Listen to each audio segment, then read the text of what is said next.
Greetings, folks. This is DC Investing. I've reached financial independence, and I talk about topics to help others on their pathway to financial independence. And today, I kind of wanted to let you know of a particular margin strategy that I did recently that gave me just a slight boost in my returns.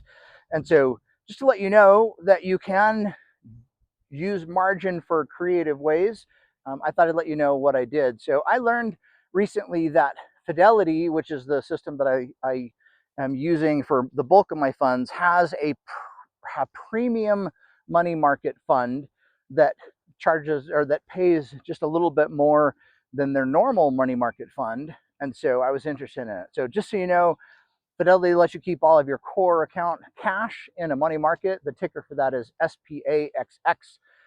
If you're in a retirement account, it's a little bit different. I can't remember what that ticker is right off, but I'm just talking about the brokerage account. So SPAXX pays out about 3.3%, but this premium money market account pays about 3.47%, so slightly higher, and it's enough to make a slight difference in my return. So I wanted it. The ticker for the premium one is FZDXX, so that's Frank Zulu Delta Xerox.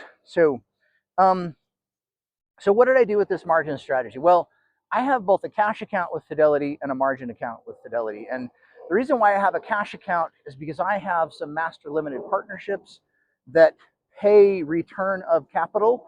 And I learned that whenever you have stocks in a margin account, when you sign the margin agreement, it gives the brokerage the ability to loan your shares out so that they can make money off your shares. But in the meantime, if you ever cross over a dividend, while your shares are loaned out, it changes the nature of the dividend to payments in lieu of dividends, and shows up as miscellaneous income. And I do not want that. I want to make sure that I get return of capital payments, not miscellaneous payments. So I have a cash account, have a margin account. I'm doing a little margin strategy with Fidelity. And the buy-in for this premium money market account was $100,000 minimum. After you do your buy-in, then you don't have to keep $100,000. You can go all the way down to $10,000 in cash, and then you're just fine with that. So I needed to come up with $100,000 quickly, not quickly, but in order to do this.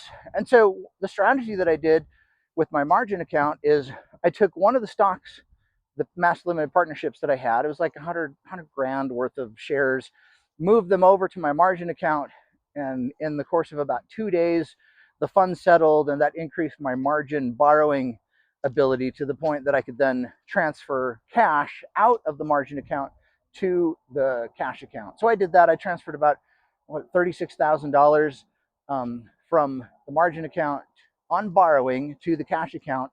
It boosted my cash account balance high enough so that, excuse me, so that I could buy into this premium money market account. And then as soon as I bought into that, I transferred that $36,000 right back out of the margin account. And the next step is I will transfer the shares of my master limited partnership back out of the margin account into my cash account. So that is just to kind of let you know that you can do interesting things with margin if you have it set up and it's available to you. And it provides some flexibility to you that you wouldn't have otherwise. I mean, if I didn't have this margin account, how would you get $36,000? I don't know.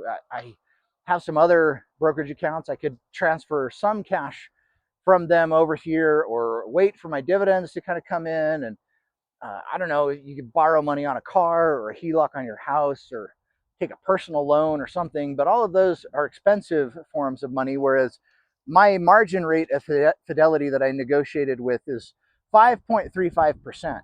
So I only drew on this margin loan for like 2 days. I pulled $36,000 out, bought something, and then pushed the $36,000 right back in. And then, that paid off the margin borrowing. So I don't know, maybe that cost me $6 or something in margin interest. And then I will make more than that over the course of the year with that premium money market thing that I made. So I just kind of wanted to advertise this out to folks to let you know that having margin ability might help you in life sometime. So You know, you can use margin for things and not just stocks. Like you could buy a car with a margin loan. If the interest rate was lower, that's great. Or you could use it as a down payment for a house, or some emergency medical condition and you're out of cash and you need it, need some short-term sort of thing. Instead of borrowing it from a bank, you can just take a margin loan and then use it in interesting ways. So I just thought I'd let you know that there are more benefits to having access to margin that gives you some more freedom if you spend the time to learn about it and learn the pros and cons and just educate yourself. So that was one of the things that I recently did with the margin account, and I thought I'd let you know as a subscriber or a viewer that you can do interesting things with margin. So like, subscribe. Thanks for being here. We'll see you.